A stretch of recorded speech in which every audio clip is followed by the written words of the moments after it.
اور پھر رمضان میں قرآن کریم کی تلاوت کا اہتمام ہو۔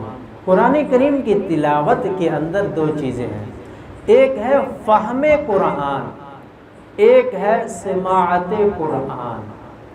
قرآن پڑھنا یہ بھی فائدے سے خالی نہیں ہے، قرآن سننا بھی فائدے سے خالی نہیں ہے۔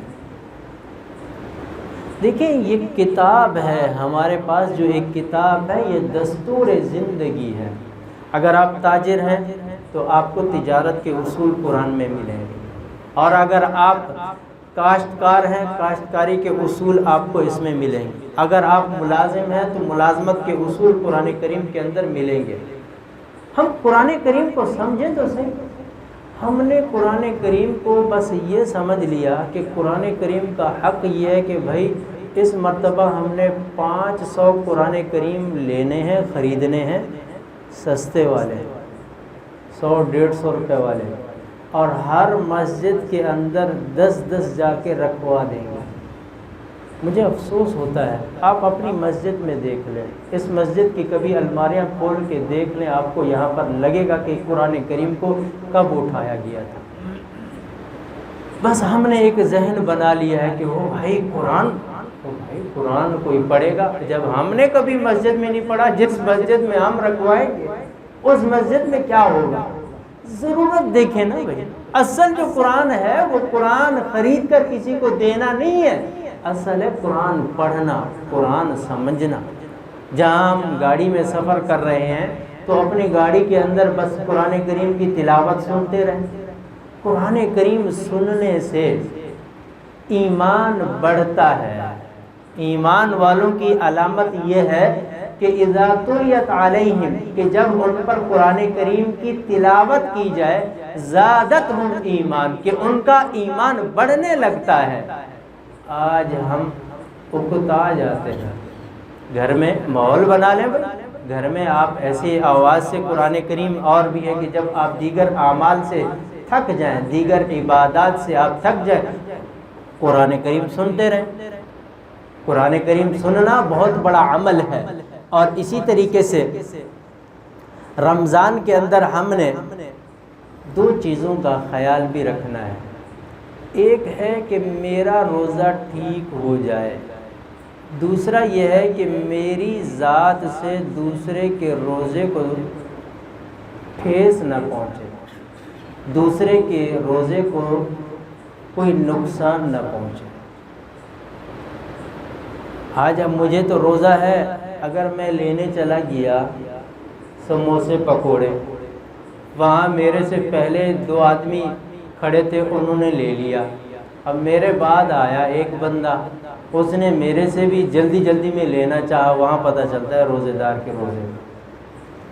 ریڑھی پہ اگر چلے گئے، وہاں فروٹ لے رہے تھے کہ اتفاق سے وہ بیچ میں کوئی آ گیا اور ان کو اس نے پہلے فارغ کر دیا، اس بات پہ ہماری لڑائی ہوتی ہے یا نہیں ہوتی؟ اپنا روزہ بھی کیا، دوسروں کا روزہ بھی کیا۔ آج دیکھ لیں، پنکھوں پہ لڑائی ہو رہی ہے، کھڑکی کھولنے پہ لڑائی ہو رہی ہے، کیا ابھی روزہ ہے بتا؟ پھر کیا ہوتا ہے، او بھائی بلڈ پریشر ہائی ہو گیا تھا، غریب ہے تو اس بیچارے کا دماغ خراب ہو گیا تھا، اگر گاڑی میں گیا تو بلڈ پریشر ہائی ہو گیا تھا۔ کیا ہے؟ ہم کہتے ہیں کہ حکومت خراب ہے، ہمارا اپنا کردار کیا ہے؟ ہم نے کیا اپنے آپس میں کیا تقسیم کی، کیا کر رکھا ہے؟ ہر بندہ اپنے گھر سے کھاتا ہے بھائی، مزدور بھی مزدوری کر کے کھاتا ہے۔ ہم نے کبھی دی ہے مزدور کو مزدوری کچھ ڈبل کر کے؟ کبھی بھی نہیں دی۔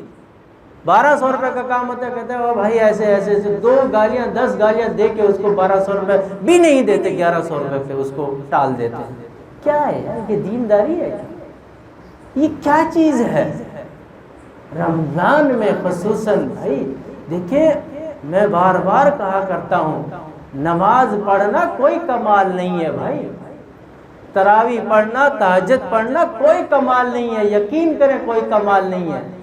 کمال یہ ہے کہ اپنے ہاتھ پاؤں زبان سے اپنی ذات سے کسی دوسرے کو تکلیف نہ پہنچائے، یہ ہے کمال۔ یہ ہے اعلیٰ معیار بزرگی کا آج کے دور میں۔ اس سے پتہ چلتا ہے، تعلیم کا بھی پتہ چلتا ہے، اس سے تربیت کا بھی پتہ چلتا ہے۔ اور اسی طریقے سے اللہ تبارک و تعالی نے امت محمدیہ صلی اللہ علیہ وسلم کو کچھ خصوصی دن دیے، کچھ خصوصی راتیں دی ہیں۔ وہ کیا ہیں؟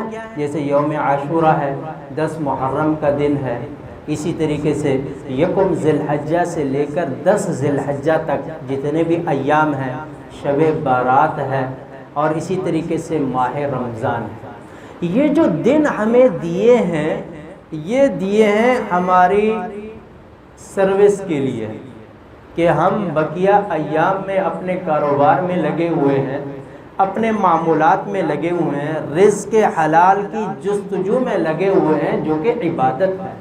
لیکن خاص کچھ دن ایسے دے دیے کہ اب دیگر کام چھوڑ کر یا اس کے اندر تخفیف کر کے، اس کو کم کر کے خاص عبادت کا اہتمام کیا جائے۔ اس کا فائدہ کیا ہوگا؟ اس کا فائدہ یہ ہوگا، 2 فائدے ہیں۔ ایک تو یہ ہے کہ ان راتوں میں عبادت کے اندر جو ثواب ہے وہ دگنا ملتا ہے، یا یہ ہے کہ عبادت کی عادت بن جائے۔ جب عبادت عادت بن جائے تو اس وقت تک نیند نہیں آئے گی جب تک کہ عشاء کی نماز پڑھ نہ لیں۔ ہوتا ہے نا کبھی ایسا ہوتا ہے، بہت تھکاوٹ ہے، چلو ایسا کرتے ہیں 3 بجے اٹھ کے عشاء کی نماز پڑھ لیں۔ ابھی بستر پر کیا ہی لیٹے تو کہ نیند ہی نہیں آ رہی، بھائی ایسا لگتا ہے کہ میں نے بہت بڑا کام چھوڑا ہوا ہے۔ الحمدللہ ایسے بھی طبائع ہمارے معاشرے میں ہیں کہ وہ کہتے ہیں کہ نیند ہی نہیں آتی، بھائی کھانا ہی اچھا نہیں ہوتا لگتا کہ جب تک کہ ہم کوئی یہ نماز جو فریضہ جس کو ہم نے تاخیر کے لیے چھوڑا ہوا ہے کہ مؤخر کر دیتے ہیں، اخیر وقت میں پڑھ لیں گے، لیکن کہتے ہیں مزہ ہی نہیں آتا بھائی۔ الحمدللہ تو یہ جو دن ہے، ان دنوں کے اندر یہ عبادت کی عادت مقصود ہے کہ عبادت کے اندر ہماری عادت آ جائے۔ اور اسی طریقے سے ہم میں سے ہر بندہ یہ چاہتا ہے کہ میرا پورا سال اچھا گزرے، پورا سال صحیح گزرے۔ ہم سب چاہتے ہیں کہ میرا پورا سال بھائی اللہ کے کرم سے، اللہ کے فضل سے بہترین گزر جائے۔ اس کا ایک طریقہ ہے، وہ یہ ہے من سلم لہ رمضان سلمت لہ السنہ۔ وہ یہ ہے کہ اگر ہمارا رمضان اچھا گزرا، پورا سال اچھا گزرے گا، پورا سال اچھا گزرے گا۔ اگر ہمارے رمضان میں وہ معیار نہ رہا جو شریعت کو مطلوب اور مقصود ہے، تو پورا سال اسی چیز میں اللہ تبارک و تعالی حیران اور سرگرداں رکھیں گے۔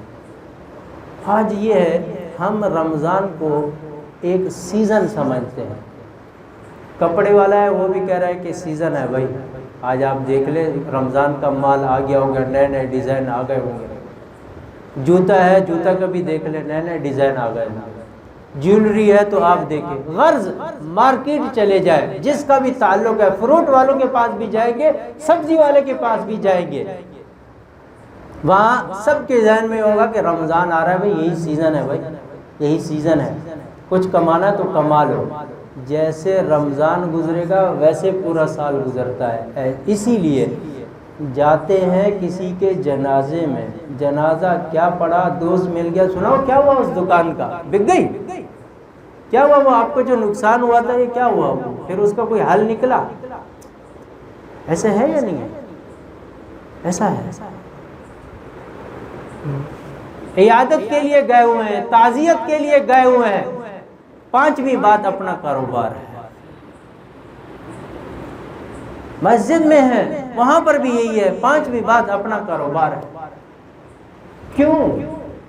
رمضان سیزن گزارا ہے نا جی، پورا سال ایسے گزرے گا، تو اس لیے اس رمضان کو اگر ہم یہ سمجھیں کہ اس رمضان کے اندر ہمارا کام ایسا ہو کہ اللہ تبارک و تعالیٰ کی رضا والا ہو تو پورے 12 مہینے ایسے ہی گزریں گے. اور پھر رمضان کے اندر کچھ کام ہیں جو رمضان سے پہلے اگر ہماری عادت بن جائے تو وہ رمضان میں وہ عادت کام آئے گی. پہلی چیز تو یہ ہے کہ دعا کا اہتمام ہو، کہ رمضان سے پہلے دعا کی عادت بنائیں. دیکھیں بھائی، دعا ہے اصل سرمایہ. جو بھیک مانگنے کی چیز ہے نا، کسی سے مانگنے کی چیز، اس ذات سے جو دے کے بھی تانا نہیں دیتی، اس ذات سے جو دے کے بھی کسی کو نہیں بتاتی، اس ذات سے جو دے کر ہمارے گھر کے آگے جو ہے بورڈ بھی نہیں لگاتی، سوشل میڈیا پر ہماری تصویریں بھی شائع نہیں کرتی، اس سے مانگنے کی عادت نہیں ہے. بہت افسوس ہوتا ہے، ابھی 4 منٹ نہیں ہوتے کہ 4 منٹ میں ہم نے فرض نماز پڑھنے. اب امام صاحب سلام پھیرتے ہیں، اس کے بعد فوراً کھڑے ہو جاتے ہیں اور ایسے صفوں کو پھلانگتے ہوئے جاتے ہیں کہ اگر ہم نہیں گئے تو کراچی تباہ ہو جائے گا. ہم نہیں پہنچے نا مسجد سے باہر، اور ڈوب جائے گا بھائی، کسی کی تو جان چلی جائے گی. یہ ذہن ہے ہمارا. کیا جب بستر پر پڑے ہوتے ہیں بیماری کی حالت میں، یا یہ سارا نظام درم برم ہو جاتا ہے؟ بھائی دیکھیں، ہم نے اللہ سے دعا کرنی ہے، اس کو یہ سمجھیں کہ اللہ سے بھیک مانگنی ہے. بھی میری اور آپ کی کتنی ضرورتیں ہیں، ایک دوسرے کو بتانے سے اپنی عزت، اپنا مقام ختم کرنے والی بات ہے. اس رب کے سامنے ذکر کریں جو سنتی بھی ہے، پورا بھی کرتی ہے، تانا بھی نہیں دیتی. لیکن عادت نہیں ہے. 2 منٹ اگر مانگیں گے تو اس میں بھی دائیں دیکھیں گے، کبھی بائیں دیکھیں گے، اچھا پیچھے کوئی آیا نماز والا، کبھی اس میں. یہ دعا ہے ہماری، یہ دعا ہے. اچھا جو بیچارہ دعا بڑی گریہ زاری سے مانگ رہا ہوگا، ہم کہیں گے اس کے گھر میں کوئی پریشانی ہے. یہ ایک ہمارا وہ بن چکا ہے. کچھ تو ایسے ہیں کہ جو مانگتے ہی نہیں ہیں، کچھ ایسے ہیں کہ مانگتے ہیں تو دائیں بائیں مانگتے ہیں. یہ دعا کے ساتھ استہزاء ہے، مذاق ہے دعا کے ساتھ. حالانکہ یہ دعا جو ہے مخ عبادت کا مغز ہے. اب دیکھیں کتنا بڑا جانور ہوتا ہے، اس کو ذبح کرتے ہیں تو مغز کتنا نکلتا ہے. یہ عبادت بھی وہی چیز ہے جس کو ہم ضائع کر رہے ہیں. دعا عبادت ہے بھائی، جیسے نماز عبادت، تلاوت عبادت، دعا بھی عبادت ہے. یہ تو ایسے ہے کہ ایک مزدور پورا دن مزدوری کرتا ہے اور جب اجرت کا ٹائم آتا ہے وہ ہاتھ منہ دھو کے کپڑے تبدیل کر کے چلا جاتا ہے. تو کیا جس کے ہاں وہ اجرت پر کام کر رہا تھا وہ بھاگ کر اس کے گھر میں پیسے دے کے آتا ہے؟ وہ تم چھوڑ کے گیا تھا، کیا کہتے ہیں؟ آئے گا پھر دیں گے. کہاں جائے گا؟ واپس آئے گا. وہی اللہ تبارک و تعالیٰ نے ہمیں دعا مانگنے کا طریقہ بھی بتایا ہے کہ گریہ زاری ایسا ایسا اللہ کے ہاں مناجات کرو، اللہ سے ہم کلام ہو اور اللہ تبارک و تعالیٰ مرادیں پوری فرمائیں گے. اور اسی طریقے سے رمضان سے پہلے شعبان کے اندر راشن تقسیم اگر ہم کرتے ہیں، ہم ایک کے دگنے کے پیچھے نہ پڑے رہیں کہ رمضان میں اگر راشن تقسیم کریں گے بڑا ثواب ہوگا. بھئی دیکھیں اگر کسی غریب کے ہاں اگر رمضان ہے تو لامحال جیسا بھی ہے نا، رمضان سے پہلے اہتمام تو کرتا ہے، بچوں کے لیے سحری اور افطاری کا اہتمام تو کرتا ہے نا. تو کیوں اگر ہم دیکھیں چیز وہی اچھی ہوتی ہے جو کام آ جائے، جو ضرورت کے ٹائم وقت پر کام آ جائے. جو ضرورت پر بھی کام نہ آئے وہ کتنی بھی قیمتی ہو وہ غیر معیاری ہوتی ہے. آپ دیکھیں اگر ہم رمضان سے پہلے شعبان میں جہاں ہم راشن تقسیم کرتے ہیں وہ شعبان میں تقسیم کریں، جن کے گھر پہنچ جائے گا تو ان کا رمضان تو اچھا گزرے گا. اور راشن تقسیم بھی اس طریقے سے کریں ایک ہاتھ سے دیں، دوسرے ہاتھ کو پتہ تک بھی نہ ہو. یہ بھی نہ ہو کہ ہمارے سے راشن لے کے کون گیا ہے. آپ کے اس علاقے کے اندر بھی لوگ سفید پوش ہیں جو اپنے مسائل اپنے امام سے ہی ذکر کرتے ہیں، اس بندے سے کہ جو ان کو کچھ وظیفہ بتا دے، کوئی عمل بتا دے کہ ان کے گھر سے پریشانی ختم ہو جائے، یہ جو تکلیف ہے فقر و فاقہ ہے ختم ہو جائے، بھائی اس کا خیال کون کرے گا؟ ہم تو اس کو سمجھتے ہیں کہ جس کے پاس پھٹے پرانے کپڑے ہوں، جوتا ہو تو وہ بھی 2 جگہ سے ٹوٹا ہوا ہو، بائک تو اس کی ہو ہی نہیں، گھر تو اپنا ہونا ہی نہیں چاہیے بھائی۔ یہاں ایسے بھی ہیں جن کے اپنے گھر بھی ہیں لیکن راشن کے نہیں ہیں ان کے پاس پیسے۔ آپ ہمارے دلوں کو چیر کر دیکھیں، خدا کی قسم ہمارے دلوں سے یہ آپ کو آوازیں آئے گی کہ کس نے کیا کیا کہا ہوا ہے، اس کا خیال کون رکھے گا؟ نشاندہی کرنا یہ ہمارا کام نہیں ہے، یہ آپ کا فریضہ بنتا ہے۔ آپ اپنے اڑوس پڑوس کے اندر تحقیق کریں کہ کون ہے ایسے۔ کیا پوچھنا کوئی بری بات ہے؟ اگر انہوں نے 2 سخت الفاظ، کسی پہ آپ کو شک ہوا، آپ نے ان سے جا کے پوچھا، اس نے 2 باتیں آپ کو کہہ دی، تو کیا آپ کا مقام گھٹ جائے گا یار؟ آپ کی عزت کم ہو جائے گی؟ آپ نے تو تحقیق کی ہے۔ اگر ہوتی اچھی جگہ تھی کہ پڑوس بھی تھا اور روزے دار بھی ہے، آپ کے لیے کیا تھا کہ پوری زندگی آپ معمول بنا لیتے کہ ان کے ساتھ تعاون۔ تو یہ پوچھنا چاہیے، معلومات رکھنی چاہیے۔ یہ نہیں ہے کہ کسی دائیں بائیں سے پورے ڈنڈورا پیٹے ہوئے میں اس کے لیے تحقیق کر رہا ہوں، تم بھی بتاؤ، تم بھی بتاؤ، تم بھی بتاؤ، یہ کیسا ہے، اس کے پاس کیسی مالیت ہے، یہ اس کا گھر اپنا ہے کسی اور کا ہے، یہ کیا کر رہا ہے، یہ کیا کاروبار۔ نہیں بھائی، دل مطمئن ہو گیا تو آپ آنکھیں بند کر کے دے دیں، اس کا اجر دینے والی ذات وہ ہے۔ ہمارا دل مطمئن ہے تو دے دیں۔ اور اسی طریقے سے مسجد میں ٹھہرنے کی عادت، کہ ابھی سے مسجد میں ٹھہرنے کی عادت بنائیں، کہ نماز سے پہلے آ جائیں، اذان سے بھی پہلے آ جائیں، اور نماز کے بعد 15-20 منٹ آدھا گھنٹہ بیٹھ جائیں، تلاوت کی ترتیب کر بنا لیں کہ قرآن کریم کی تلاوت ہو جائے۔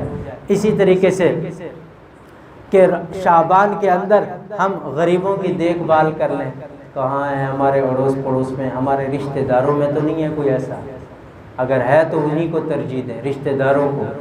رشتہ داروں میں نہیں ہے تو پڑوس کو ترجیح دیں، پڑوس میں نہیں ہے تو پھر آپ اپنے شہر سے باہر کی طرف جائیں۔